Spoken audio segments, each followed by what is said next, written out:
Sir, ಈಗ ತಮಿಳುನಾಡಿಗೆ ನೀರು ಬಿಡಬೇಕು ಅನ್ನೋ ಒಂದು ವಿಚಾರವಾಗಿ ಏನ್ ನಿರ್ಧಾರ ರಾಜ್ಯದಿಂದ ಆಗಿದೆ? ಈಗ ತಮಿಳುನಾಡಿಗೆ ನೀರು ಬಿಡಬೇಕಾಗಿದ್ದರೆ ಅದಕ್ಕೆ ನಮ್ಮ ರಾಜ್ಯ ಸರ್ಕಾರ ತೀರ್ಮಾನ ಕೊಡೋದು ನಮಗೇನು ಅಧಿಕಾರ ಇಲ್ಲ. ಈಗ ಕಾವೇರಿ ವಾಟರ್ ಮ್ಯಾನೇಜ್ಮೆಂಟ್ ಅಥಾರಿಟಿಯವರು ಅಲ್ಲಿ ನಮ್ಮ ರೆಪ್ರೆಸೆಂಟೇಟಿವ್ ಇರ್ತಾರೆ, ತಮಿಳ್ನಾಡು ರೆಪ್ರೆಸೆಂಟೇಟಿವ್ ಇರ್ತಾರೆ, ಪಾಂಡಿಚೇರಿ ರೆಪ್ರೆಸೆಂಟೇಟಿವ್ ಇರ್ತಾರೆ, ಅವ್ರು ತೀರ್ಮಾನ ತಗೊಳ್ತಾರೆ.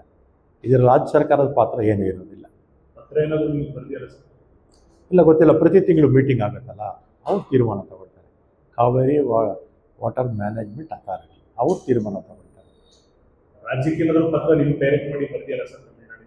ಇಲ್ಲಿ ನಮ್ಗೆ ರೆಪ್ರೆಸೆಂಟ್ ಮಾಡಲ್ಲ. ಅವರು ನೀರು ಬೇಕಾಗಿದ್ದರೆ ಅವರು ಕಾವೇರಿ ವಾಟರ್ ಮ್ಯಾನೇಜ್ಮೆಂಟ್ಗೆ ರೆಪ್ರೆಸೆಂಟ್ ಮಾಡ್ತಾರೆ. ನಮಗೇನಾದರೂ ಸಮಸ್ಯೆಗಳಿದ್ರು ಕೂಡ ನಾವು ಕೂಡ CWMಗೆ ನಾವು ಕೂಡ ಹೋಗ್ತೀವಿ. ಸಫಿಷಿಯಂಟ್ ನೀರಿದೆ ಸರ್ ರಾಜ್ಯದಲ್ಲಿ? ಕರ್ನಾಟಕ ರಾಜ್ಯದಲ್ಲಿ ಸಫಿಷಿಯಂಟ್ ನೀರಿದೆ ಸರ್? ನಮಗೆ ಕುಡಿಯೋದಕ್ಕೆ ನೀರು ಸರೋಗುತ್ತೆ. ಈಗ ಇನ್ಫ್ಲೋ ಸ್ವಲ್ಪ ಇಂಪ್ರೂವ್ ಆಗಿದೆ.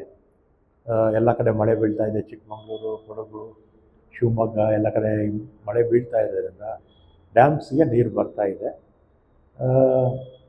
ಈಗ ತಕ್ಷಣಕ್ಕೆ ನಮಗೆ ಕುಡಿಯೋದಕ್ಕೆ ನೀರು ಸಫಿಷಿಯೆಂಟ್ ಆಗಿದೆ.